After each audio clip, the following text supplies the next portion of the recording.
साथियों नमस्कार, मैं राकेश कुमार अग्रवाल कहके रहेंगे कि एक नए एपिसोड में फिर आप सबके सामने हाजिर हूं। साथियों, जितने भी लिविंग ऑर्गेनिज्म हैं, कहा जाता है कि इन सबको कुदरत ने गढ़ा है और हम सबकी अपनी एक एक्सपायरी डेट है। नए जमाने में और शिक्षा के प्रचार प्रसार ने इतना तो कर दिया है कि जन्म हमारा कब होगा ये तो फैसला हो जाता है, लेकिन मौत हमारी कब और कैसे कहाँ होगी, किस वक्त होगी, ये कोई नहीं जानता। साथियों, इस समय पूरी दुनिया कोरोना महामारी से जूझ रही है।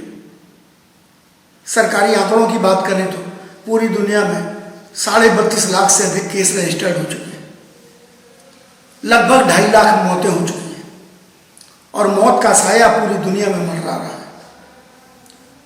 तो साथियों, मैं आज मौत की बात नहीं कर रहा हूँ, मैं आज बात करने जा रहा हूँ जिंदगी की। हमें नहीं मालूम है कि हमें इस दुनिया में कितने वक्त तक अपना रोल प्ले करने का मौका मिला है, लेकिन क्या साथियों ऐसा नहीं हो सकता कि हम इस जिंदगी को खूबसूरत बना दें, इसे एक नया मायने दे दें। हम सबको नहीं मालूम कि हमें कब तक जीना है। लंबी उम्र होती है या उम्र छोटी होती है, लेकिन अगर कहीं इसके बीच में एक यादगार जिंदगी हो जाए तो साथियों कैसा रहेगा। आज इसी इशू को लेकर, खास तौर पे स्वास्थ्य को लेकर मैं बात करने जा रहा हूं, क्योंकि मैं बहुत समय से आप सबके बीच में प्रेरक वक्तव्य दे रहा हूं, मोटिवेशनल स्पीच दे रहा हूं। हो सकता है आप लोगों में से कोई प्रेरणा भी ले और आगे अपने जीवन में बहुत कुछ हासिल भी करे, लेकिन साथियों सबसे बड़ी बात है, जब जीवन ही नहीं रहेगा तो ये जो भी चीज़ें भौतिक उपलब्धियां हासिल भी होंगी तो इन सब का फायदा भी क्या होगा।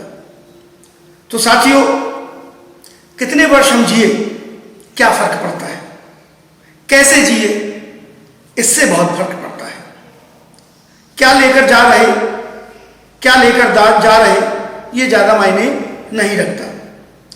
हम सभी चाहते हैं कि हम दीर्घायु हों, हम शतायु हों, और तो और हमारे यहाँ आशीर्वाद भी यही दिया जाता है कि जुग जुग जियो मेरे लाल, दूधो ना हो पूतो फल।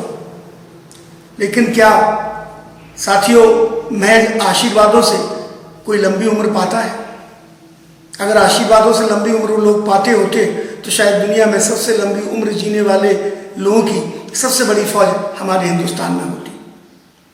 साथियों, मैं जीवन में आगे बढ़ने के तमाम सूत्र आपको दे रहा हूं, लेकिन सवाल यह उठता है, जब शरीर ही साथ नहीं देगा तो आगे बढ़ने का यह प्रयोजन किस लिए और कैसे। साथियों, हम सब बचपन से सुनते आए हैं और हमारा भारतीय जनमानस भी ये लगातार यही हमको दर्शन देता रहा है कि मानव का जो जन्म है 84 लाख योनियों के बाद मिलता है। कितना? 84 लाख योनियों के बाद। हम सबको अलग अलग फेजेस से गुजरना पड़ता है, जैसा बड़े बुजुर्ग बताते आए हैं, सांप, बिच्छू, केकड़ा, चींटी, सब कुछ बनना पड़ता है, तब जाके कहीं इंसान के रूप में हम लोग जन्म लेते हैं।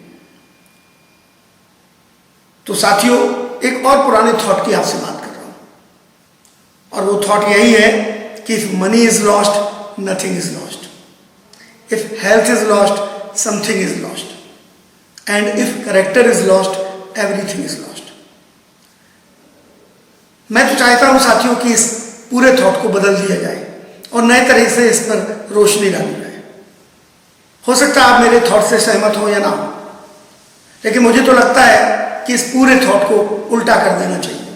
If character is lost nothing is lost. जो जितना ज्यादा कैरेक्टर खोता है उतना ज्यादा पा रहा है, और ज्यादा विवेचना करने की जरूरत नहीं है। वो आप सब जानते हैं मेरा इशारा कहाँ है और मैं किस पर इशारा कर रहा हूं।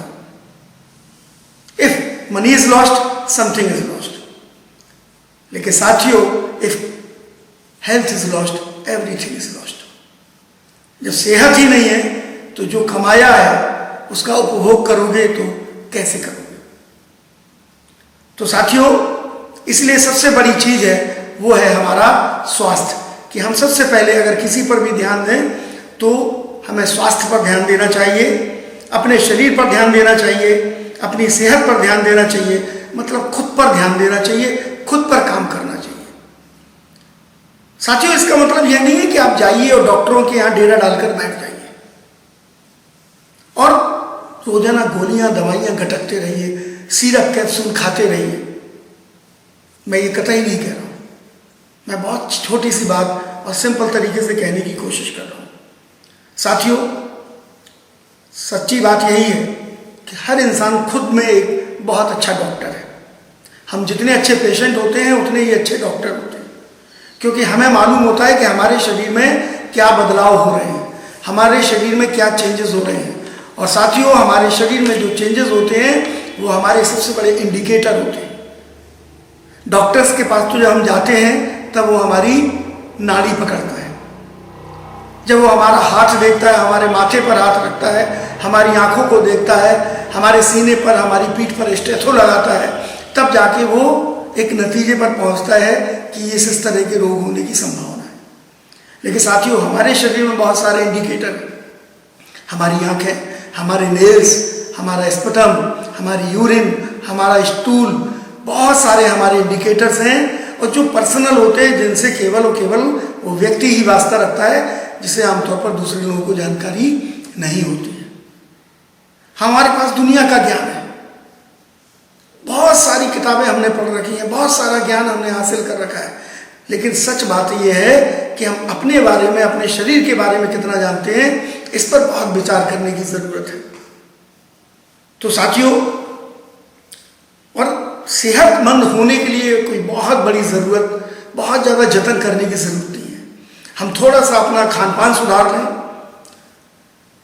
अपने शरीर को काम देना शुरू करें, मेहनत करना शुरू करें, भरपूर नींद लें, अपने शरीर को जितने रेस्ट की ज़रूरत है उतना रेस्ट दें और लगातार अपने नए रिफ्रेश होने के बाद आप रीस्टार्ट हो जाएं और आप देखेंगे कि आप एनर्जी भी पा रहे हैं और आप ज़्यादा बेहतर काम कर पा रहे हैं।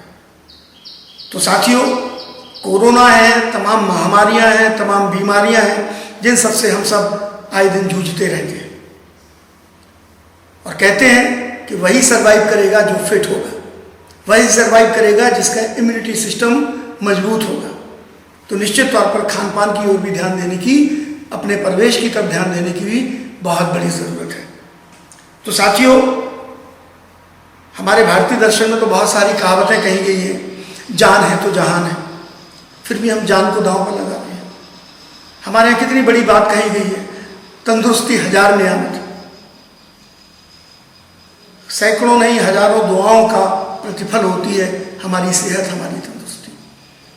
तो साथियों, आप जिंदगी में जो भी पाना चाहते हैं, मेहनत करें, पाएं, लेकिन सबसे पहले बात अपने शरीर की है, क्योंकि अल्टीमेट जो भी आप उपभोग करेंगे वो आपका शरीर करेगा, आपका मन करेगा, आपका तन करेगा। और जब आपका मन और तन इस लायक नहीं होगा, इस काबिल नहीं होगा, आप खुद बीमार होंगे, तो जितनी कमाई है, जितने उपभोग है, जितना ऐश्वर्य है, सब यहीं धरा रह जाएगा। तो साथियों, ये बहुत बड़ी बात मैं कहने नहीं वाला था, लेकिन मुझे लगा कि जितनी भी चीज़ें हमें हासिल करना है उन सबको हम हासिल करें, लेकिन अपने शरीर पर सबसे पहले काम करें। तो साथियों, कोशिश करिए, आप अपना तरीका ढूंढिए किस तरह से आप अपने को फिट रखें, और वो तरीके बहुत आसान है, इसके लिए बहुत ज़्यादा कोई गूढ़ इसका ज्ञान नहीं है। तो पहले आप सेहत को ध्यान दें और इसके बाद अपनी लाइफ को आगे ले जाएं। आपकी जितनी मनोकामनाएं हैं वो सब पूरी होंगी और उनके लिए आप उपभोग करने लायक भी होंगे। तो साथियों, कैसा लगा आज का हमारा यह वीडियो? कृपया सब्सक्राइब करिए चैनल को, लाइक करिए, कमेंट करिए, शेयर करना ना भूलिए। कैमरामैन मुकेश कुमार के साथ मैं राकेश कुमार अग्रवाल, नमस्कार।